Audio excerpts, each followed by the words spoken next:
네, 안녕하십니까. 박영선입니다. 겨울 날씨가 제법 쌀쌀합니다. 제가 국회의원이 되기 전에 저는 문화방송 기자였습니다. 국회의원으로서 의정 활동을 하면서 제게 가장 큰 힘이 되었던 것은 바로 취재 현장을 많이 다녔다는 경험이었습니다.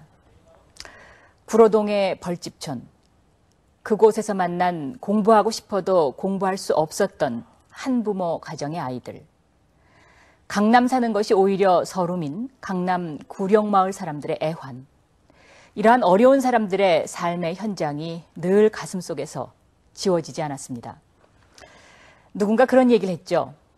정치는 이런 서민들의 눈물을 닦아주는 것이라고. 취재 기자로서 사건의 현장을 경험했다는 것은 서민들의 애환을 함께 느낄 수 있게 해주었던 소중한 경험이었습니다.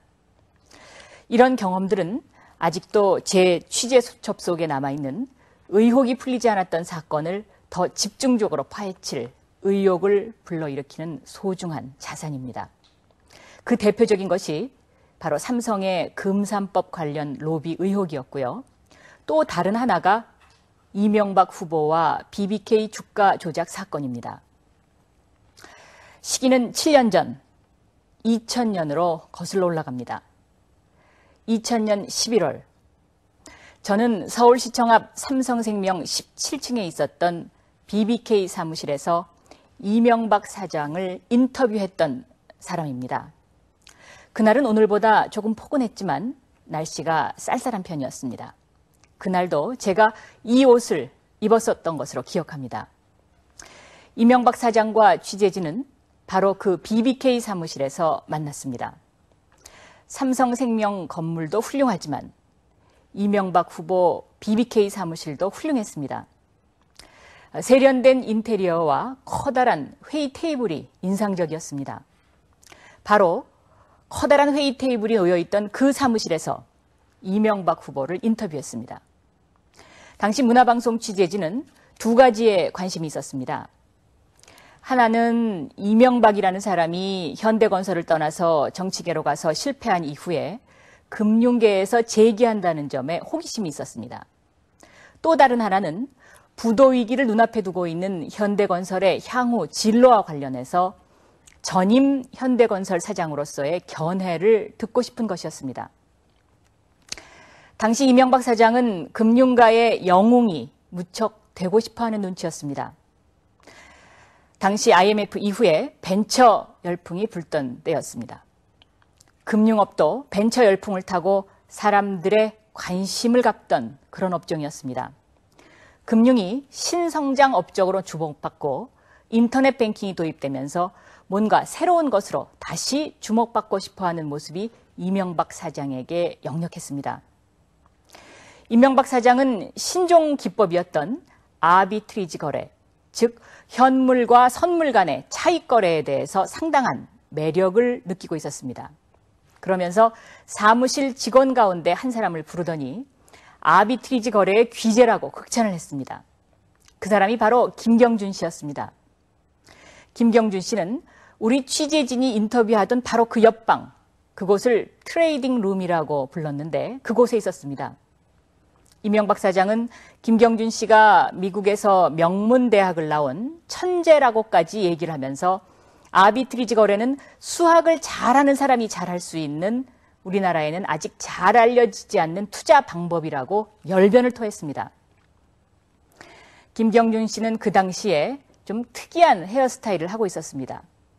얼마 전 귀국할 때 보니까 머리 모양이 그때와는 크게 달라지지는 않았더군요. 7년 전에는 이 옆을 더 바짝 치고 웃머리를 삐죽삐죽 솟게 하는, 흔히 이야기하는 배추머리 스타일을 하고 있었기에 더욱 기억이 선명합니다.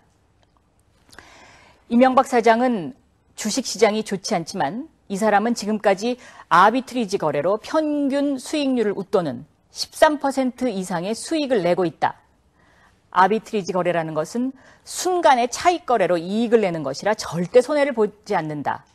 이렇게 이야기를 하면서 기자인 제게도 펀드 가입을 권유했습니다.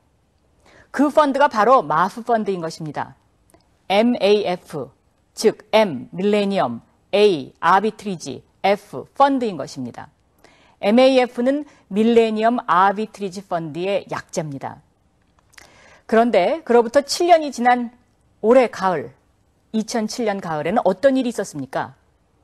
기자들이 이 후보님을 마프 펀드 회장이라고 하던데요? 라고 질문을 하니까 마포 해장국이냐고 반문을 했죠. 7년 전 취재의 기자인 제게까지 펀드 가입을 권유해놓고 이제 와서는 마포 해장국이라고 얼렁뚱땅 반문하는 사람. 이거 용서되는 일인가요? 이 한 가지 사실만 봐도 모든 것이 설명된다고 봅니다. 저는 마포 해장국이냐라고 하는 반문에 분노를 느꼈습니다. 이럴 수는 없다고 생각했습니다. 위장전입, 탈세, 자녀들 위장 취업, 모든 것이 다 얼렁뚱땅이고 거짓이죠. 본인은 세금을 안 내고 있다가 문제가 되니까 한꺼번에 밀린 세금을 납부해 놓고는 중소기업인들 앞에 가서는 세금을 또박또박 잘 거두면 된다고 낯뜨겁게 얘기합니다. BBK 회사 명함 문제만 해도 그렇습니다. 전혀 모르는 것이다, 위조된 것이다 라고 호언장담했습니다. 이명박 후보 비서도 그것은 이명박 후보의 명함이라고 미국 소송 기록에 증언으로까지 나와 있습니다. 그런데 이제는 전혀 사실이 아니라고 발뺌을 하다가 그 명함을 받은 사람이 나타났습니다. 대사를 지낸 명망 있는 분이 나타나서 그 명함을 이명박 후보로부터 과거에 받았다고 내놓으니까 이제는 명함 이야기는 쏙 들어갔습니다. 이 점에 대해서는 이런 반구 말이 없습니다. 다시 거슬러 올라갑니다. 2004년 7월입니다. 저는 그 사이에 국회의원이 되었고 이명박 사장은 서울시장이 됐습니다. 국회의원이 되고 나서 첫 해 여름이었습니다. 난생 처음 해보는 국정감사를 앞두고 뭔가 사회적 문제거리가 없을까 찾기 시작했습니다. 그러다가 BBK가 부도가 나고 주가 조작 사건으로 피해가 나서 소액 투자자 5,200명이나 큰 손실이 있었다는 언론 보도가 생각났습니다. 저는 그래서 BBK 회사에 관한 자료를 우리나라 금융정보를 모두 다루고 있는 금융감독 업무를 맡고 있는 금감원에 자료 요청을 했습니다. 당시 금감원에서는 자료 요구에 크게 이의를 달지 않았습니다. 그런데 이상한 일이 발생했습니다. 서울시에서 제 사무실로 전화가 왔습니다. 왜 그런 자료 요구를 하느냐는 것이었습니다. 자료 요구는 금감원에 했는데 전화는 서울시에서 오고 뭔가 참 이상하다고 생각했습니다. 점점 의혹이 커져갔습니다. 그래서 그 후에 이 문제를 좀 더 파악해 봤습니다. 그랬더니 미국에서 소송이 진행되고 있었습니다. 바로 그 BBK 사무실에서 만났던 김경준 씨와 이명박 측이 소송을 하고 있었던 것입니다.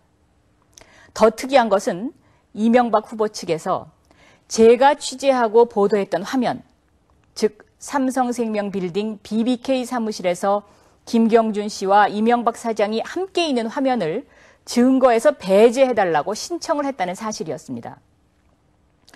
미국에서는 재판에서 자신에게 불리한 증거를 빼달라고 요청하는 제도가 있습니다. 우리하고는 재판 제도가 조금 다르죠. 이명박 측에서 바로 제가 취재한 화면을 증거 배제 신청을 한 것입니다. 무엇이 그토록 숨기고 싶어서 취재 화면까지 증거 배제 신청을 했을까? 더 의문이 생겼습니다. 그래서 미국 법정에 제출된 기록을 보기 시작했습니다. 우리나라는 재판 기록은 당사자만 볼 수 있지만 미국은 우리나라와 달리 법원에 제출된 기록이 공개됩니다. 누구나 볼 수 있습니다. 그러나 한나라당은 미국의 법원 기록을 제가 공개하자 공작이라는 단어를 들고 나왔습니다. 미국 법원 기록 보는 방법, 인터넷으로도 가능하다는 것을 공개적으로 알려줘도 한나라당은 이 어마어마한 사건을 공작이라는 단어로 가리려 했습니다. 저는 2004년 7월 금감원에 BBK 관련 자료 요청을 해서 자료를 일부 받았지만 미진한 것이 있어서 올해 초에 다시 자료 요청을 했습니다. 그랬더니 이번에는 금감원에서 정치적으로 민감한 사안이라는 이유로 자료를 더 이상 주지 않았습니다. 이명박 후보와 BBK 주가 조작 사건.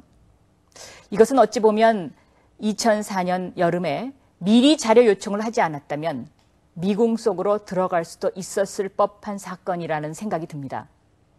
왜냐하면 이명박 후보 측에서는 미리 이 사건의 폭발성에 대비해서 오래전부터 공작과 위조라는 단어로 치밀한 준비를 했던 것으로 보입니다. 한나라당은 잘 훈련되고 조직적인 대응을 하고 있습니다. 이 사건과 관련된 심태계 전세호 사장, 옵셔널 벤처스의 김희인 감사 등 주요 증언을 할 수 있는 사람들이 왜 모두 해외에 나가서 안 들어옵니까? 이상하지 않습니까? 심지어는 삼성 비자금 사건과 관련 의혹이 있는 것으로 보이는 이명박 후보 캠프의 경제 살리기 특위 부위원장, 전 우리은행 황영기 행장은 미국으로 돌연 출국했다가 돌아오고 출국 금지 조치가 내려지지 않았습니까? BBK 주가 조작 사건은 저에게 이런 과제를 부여했습니다. 그 하나는 국회의원으로서 거짓말하는 사람을 대통령으로 만들 수 없다는 것이었습니다. 지금까지 나온 사실만 가지고도 어떻게 나라를 다스릴 수 있겠습니까? 이런 사람이 대통령이 되면 위장 전입한 사람을 나무랄 수 있겠습니까? 세금 안 낸 사람을 처벌할 수 있겠습니까? 또 한 가지는 BBK 사무실에서 이명박 후보를 직접 취재했던 사람으로서 인생의 목적을 위해서라면 또 자신의 성공을 위해서라면 수단과 방법을 가리지 말고 그 어떤 누구가 희생이 되어도 상관없다는 가치관이 형성되는 사회가 대한민국이 되어서는 안 된다는 것입니다. 이러한 사실은 정동영 후보를 지지하는 정치인으로서뿐만 아니라 저도 한 시민이고 또 전직 기자인데 의분을 느꼈기 때문입니다.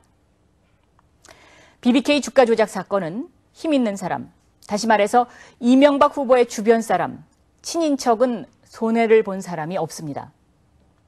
이명박 측에서 다 미리 돈을 갚아줘서 피해를 없앴습니다. 오직 피해본 사람은 무고한 5,200명의 힘없는 소액 투자자들입니다. 언론 보도에 따르면 그중에는 이 사건 때문에 이혼한 분도 있고 또 자살한 분도 있다고 합니다. 그렇겠죠. 5,200명의 피해자가 있다면 몇백만 원, 몇천만 원, 때로 몇억 원을 투자한 분이 있다면 그 피해 이후에 가정이 편치 못한 집 상당히 있었을 것이라 생각됩니다. 적어도 이 5,000명에게는 수백, 수천만 원이 하루아침에 휴지 조각이 돼버린 사건입니다. 이러한 사건임에도 피해자들이 제 목소리를 못 내는 것도 분명히 이상한 일입니다. 저는 BBK 사건을 잘 파헤치면 대한민국 사회를 실제적으로 조종하는 검은 힘이 있다고 믿습니다.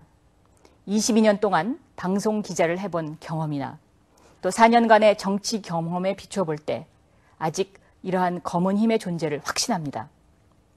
시청자 여러분, 아니 국민 여러분, 사회의 정의는 살아있어야 한다고 봅니다. 대한민국은 규칙에 따라서 묵묵히 준비하고 성실하게 산 사람들이 반드시 보답받는 그러한 사회가 되어야 한다고 생각합니다. 그런 성실한 사람들에게 성실하게 보답해 줄 수 있는 후보, 그런 후보는 수단과 방법을 가리지 않고 거짓말하는 후보가 아닙니다. 우리가 서로의 아픔을 위로하고 또 치유해 줄 수 있는 후보는 제가 속해 있는 대통합민주신당의 정동영 후보라고 생각합니다. 기호 1번 정동영 후보 꼭 지켜봐 주시고 12월 19일 선택해 주십시오. 감사합니다.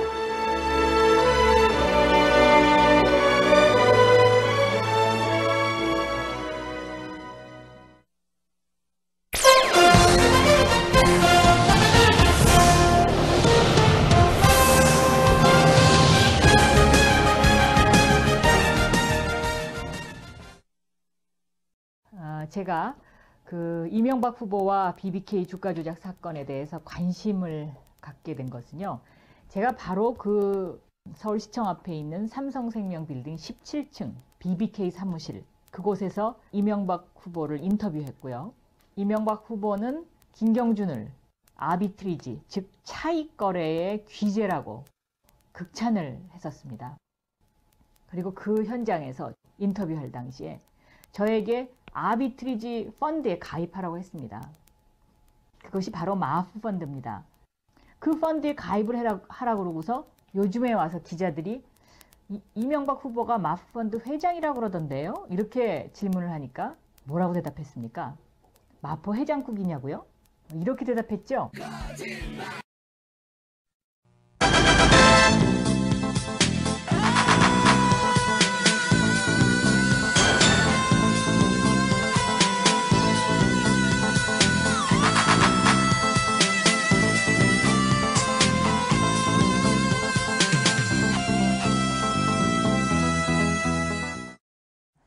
경제매거진 인물포커스.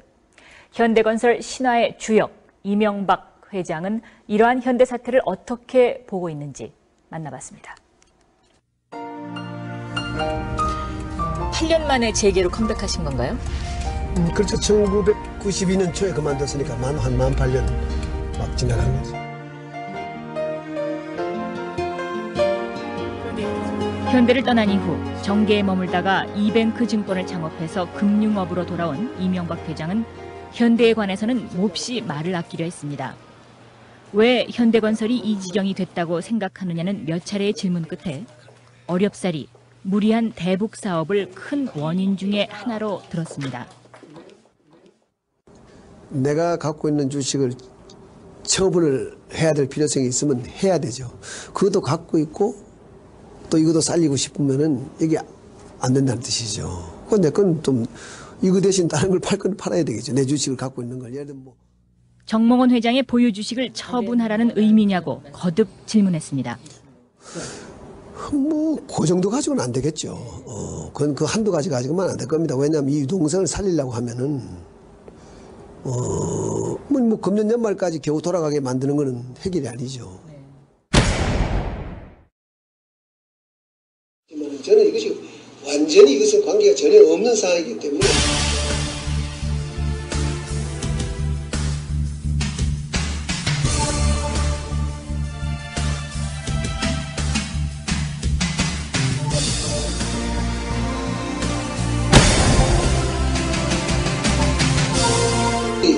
정치의 어떤 편견에 벗어나서 대한민국의 법이 살아있다는 것을 보여줘야 한다. 저는 그렇게 믿고.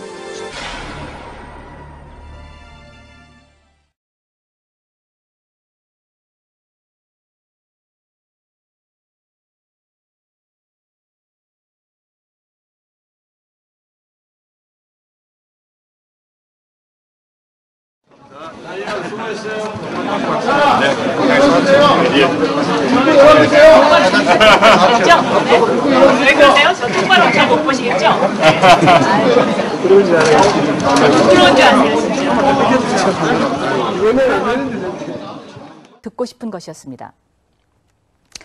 당시 이명박 사장은 금융가의 영웅이 무척 되고 싶어하는 눈치였습니다. 당시 IMF 이후에 벤처 열풍이 불던 때였습니다. 금융업도 벤처 열풍을 타고 사람들의 관심을 갖던 그런 업종이었습니다. 금융이 신성장 업적으로 주목받고 인터넷 뱅킹이 도입되면서 뭔가 새로운 것으로 다시 주목받고 싶어하는 모습이 이명박 사장에게 역력했습니다. 이명박 사장은 신종 기법이었던 아비트리지 거래, 즉 현물과 선물 간의 차익 거래에 대해서 상당한 매력을 느끼고 있었습니다. 그러면서 사무실 직원 가운데 한 사람을 부르더니 아비트리지 거래의 귀재라고 극찬을 했습니다. 그 사람이 바로 김경준 씨였습니다. 김경준 씨는 우리 취재진이 인터뷰하던 바로 그 옆방, 그곳을 트레이딩 룸이라고 불렀는데 그곳에 있었습니다. 이명박 사장은 김경준 씨가 미국에서 명문대학을 나온 천재라고까지 얘기를 하면서 아비트리지 거래는 수학을 잘하는 사람이 잘할 수 있는 우리나라에는 아직 잘 알려지지 않는 투자 방법이라고 열변을 토했습니다.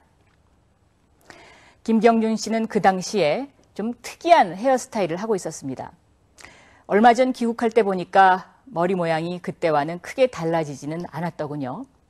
7년 전에는 이 옆을 더 바짝 치고 웃머리를 삐죽삐죽 솟게 하는, 흔히 이야기하는 배추머리 스타일을 하고 있었기에 더욱 기억이 선명합니다. 이명박 사장은 주식시장이 좋지 않지만 이 사람은 지금까지 아비트리지 거래로 평균 수익률을 웃도는 13% 이상의 수익을 내고 있다. 아비트리지 거래라는 것은 순간의 차익 거래로 이익을 내는 것이라 절대 손해를 보지 않는다. 이렇게 이야기를 하면서 기자인 제게도 펀드 가입을 권유했습니다. 그 펀드가 바로 마프 펀드인 것입니다. MAF, 즉 M, 밀레니엄, A, 아비트리지, F, 펀드인 것입니다. MAF는 밀레니엄 아비트리지 펀드의 약자입니다.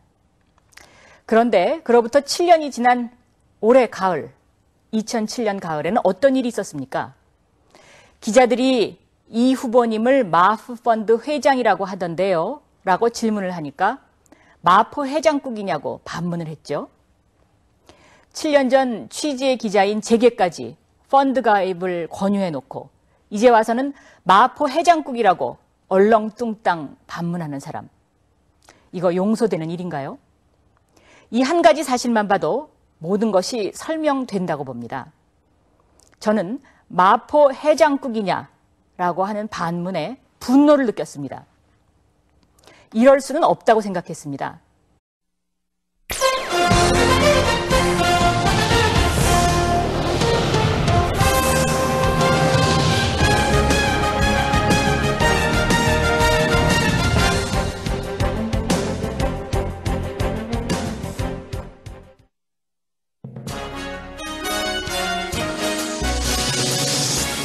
네, 안녕하십니까.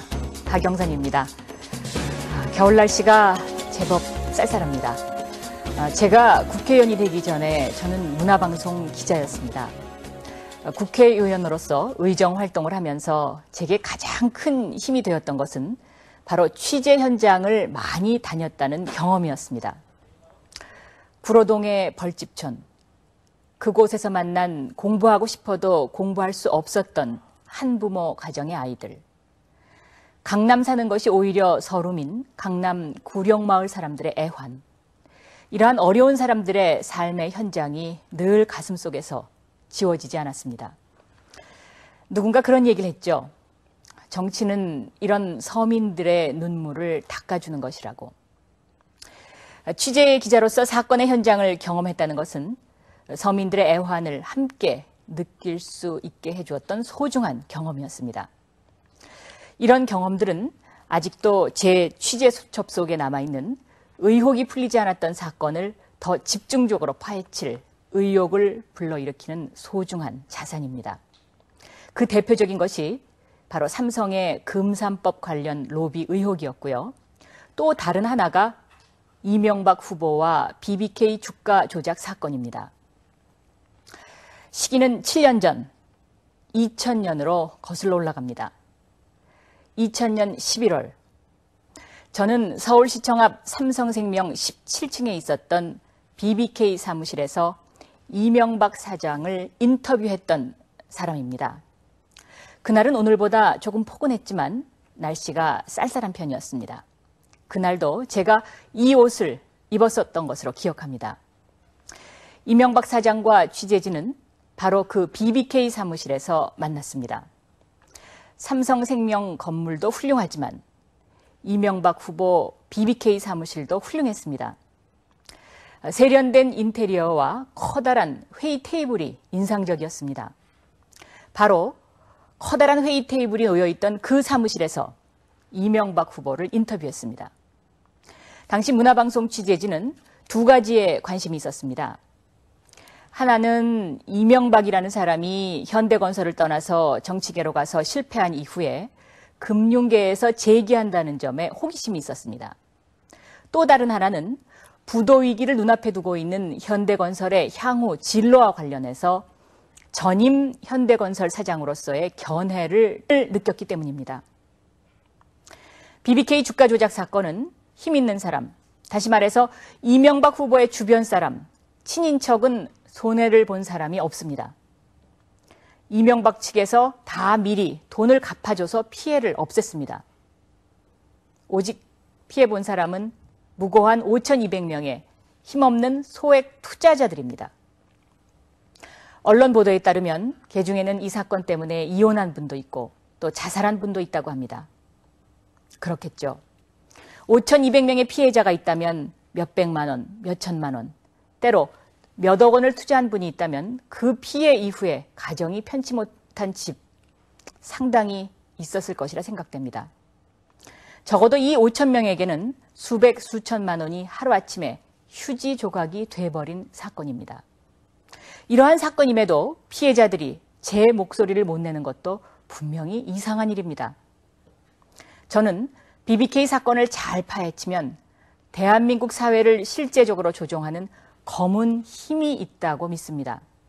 22년 동안 방송 기자를 해본 경험이나 또 4년간의 정치 경험에 비춰볼 때 아직 이러한 검은 힘의 존재를 확신합니다. 시청자 여러분, 아니 국민 여러분, 사회의 정의는 살아있어야 한다고 봅니다. 대한민국은 규칙에 따라서 묵묵히 준비하고 성실하게 산 사람들이 반드시 보답받는 그러한 사회가 되어야 한다고 생각합니다. 그런 성실한 사람들에게 성실하게 보답해 줄 수 있는 후보, 그런 후보는 수단과 방법을 가리지 않고 거짓말하는 후보가 아닙니다.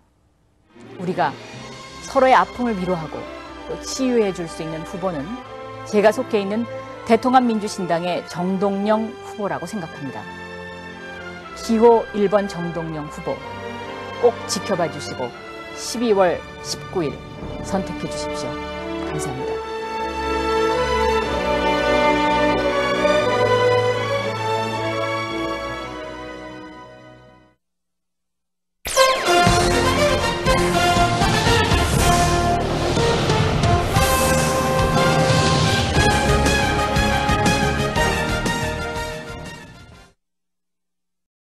제가 이명박 후보와 BBK 주가 조작 사건에 대해서 관심을 갖게 된 것은요. 제가 바로 서울시청 앞에 있는 삼성생명 빌딩 17층 BBK 사무실, 그곳에서 이명박 후보를 인터뷰했고요. 이명박 후보는 김경준을 아비트리지, 즉 차익 거래의 귀재라고 극찬을 했었습니다. 그리고 그 현장에서 인터뷰할 당시에 저에게 아비트리지 펀드에 가입하라고 했습니다. 위장 전입, 탈세, 자녀들 위장 취업, 모든 것이 다 얼렁뚱땅이고 거짓이죠. 본인은 세금을 안 내고 있다가 문제가 되니까 한꺼번에 밀린 세금을 납부해 놓고는 중소기업인들 앞에 가서는 세금을 또박또박 잘 거두면 된다고 낯뜨겁게 얘기합니다. BBK 회사 명함 문제만 해도 그렇습니다. 전혀 모르는 것이다, 위조된 것이다 라고 호언장담했습니다. 이명박 후보 비서도 그것은 이명박 후보의 명함이라고 미국 소송 기록에 증언으로까지 나와 있습니다. 그런데 이제는 전혀 사실이 아니라고 발뺌을 하다가 그 명함을 받은 사람이 나타났습니다. 대사를 지낸 명망 있는 분이 나타나서 그 명함을 이명박 후보로부터 과거에 받았다고 내놓으니까 이제는 명함 이야기는 쏙 들어갔습니다. 이 점에 대해서는 이런 반구, 말이 없습니다. 다시 거슬러 올라갑니다. 2004년 7월입니다. 저는 그 사이에 국회의원이 되었고 이명박 사장은 서울시장이 됐습니다. 국회의원이 되고 나서 첫 해 여름이었습니다. 난생 처음 해보는 국정감사를 앞두고 뭔가 사회적 문제거리가 없을까 찾기 시작했습니다. 그러다가 BBK가 부도가 나고 주가 조작 사건으로 피해가 나서 소액 투자자 5,200명이나 큰 손실이 있었다는 언론 보도가 생각났습니다. 저는 그래서 BBK 회사에 관한 자료를 우리나라 금융정보를 모두 다루고 있는 금융감독 업무를 맡고 있는 금감원에 자료 요청을 했습니다. 당시 금감원에서는 자료 요구에 크게 이의를 달지 않았습니다. 그런데 이상한 일이 발생했습니다. 서울시에서 제 사무실로 전화가 왔습니다. 왜 그런 자료 요구를 하느냐는 것이었습니다. 자료 요구는 금감원에 했는데 전화는 서울시에서 오고 뭔가 참 이상하다고 생각했습니다. 점점 의혹이 커져갔습니다. 그래서 그 후에 이 문제를 좀 더 파악해봤습니다. 그랬더니 미국에서 소송이 진행되고 있었습니다. 바로 그 BBK 사무실에서 만났던 김경준 씨와 이명박 측이 소송을 하고 있었던 것입니다. 더 특이한 것은 이명박 후보 측에서 제가 취재하고 보도했던 화면, 즉 삼성생명 빌딩 BBK 사무실에서 김경준 씨와 이명박 사장이 함께 있는 화면을 증거에서 배제해달라고 신청을 했다는 사실이었습니다. 미국에서는 재판에서 자신에게 불리한 증거를 빼달라고 요청하는 제도가 있습니다. 우리하고는 재판 제도가 조금 다르죠. 이명박 측에서 바로 제가 취재한 화면을 증거 배제 신청을 한 것입니다. 무엇이 그토록 숨기고 싶어서 취재 화면까지 증거 배제 신청을 했을까? 더 의문이 생겼습니다. 그래서 미국 법정에 제출된 기록을 보기 시작했습니다. 우리나라는 재판 기록은 당사자만 볼 수 있지만 미국은 우리나라와 달리 법원에 제출된 기록이 공개됩니다. 누구나 볼 수 있습니다. 그러나 한나라당은 미국의 법원 기록을 제가 공개하자 공작이라는 단어를 들고 나왔습니다. 미국 법원 기록 보는 방법, 인터넷으로도 가능하다는 것을 공개적으로 알려줘도 한나라당은 이 어마어마한 사건을 공작이라는 단어로 가리려 했습니다. 저는 2004년 7월 금감원에 BBK 관련 자료 요청을 해서 자료를 일부 받았지만 미진한 것이 있어서 올해 초에 다시 자료 요청을 했습니다. 그랬더니 이번에는 금감원에서 정치적으로 민감한 사안이라는 이유로 자료를 더 이상 주지 않았습니다. 이명박 후보와 BBK 주가 조작 사건. 이것은 어찌 보면 2004년 여름에 미리 자료 요청을 하지 않았다면 미궁 속으로 들어갈 수도 있었을 법한 사건이라는 생각이 듭니다. 왜냐하면 이명박 후보 측에서는 미리 이 사건의 폭발성에 대비해서 오래전부터 공작과 위조라는 단어로 치밀한 준비를 했던 것으로 보입니다. 한나라당은 잘 훈련되고 조직적인 대응을 하고 있습니다. 이 사건과 관련된 심택의 전세호 사장, 옵셔널 벤처스의 김희인 감사 등 주요 증언을 할 수 있는 사람들이 왜 모두 해외에 나가서 안 들어옵니까? 이상하지 않습니까? 심지어는 삼성 비자금 사건과 관련 의혹이 있는 것으로 보이는 이명박 후보 캠프의 경제 살리기 특위 부위원장, 전 우리은행 황영기 행장은 미국으로 돌연 출국했다가 돌아오고 출국 금지 조치가 내려지지 않았습니까? BBK 주가 조작 사건은 저에게 이런 과제를 부여했습니다. 그 하나는 국회의원으로서 거짓말하는 사람을 대통령으로 만들 수 없다는 것이었습니다. 지금까지 나온 사실만 가지고도 어떻게 나라를 다스릴 수 있겠습니까? 이런 사람이 대통령이 되면 위장 전입한 사람을 나무랄 수 있겠습니까? 세금 안 낸 사람을 처벌할 수 있겠습니까? 또 한 가지는 BBK 사무실에서 이명박 후보를 직접 취재했던 사람으로서 인생의 목적을 위해서라면 또 자신의 성공을 위해서라면 수단과 방법을 가리지 말고 그 어떤 누구가 희생이 되어도 상관없다는 가치관이 형성되는 사회가 대한민국이 되어서는 안 된다는 것입니다. 이러한 사실은 정동영 후보를 지지하는 정치인으로서뿐만 아니라 저도 한 시민이고 또 전직 기자인데 의분을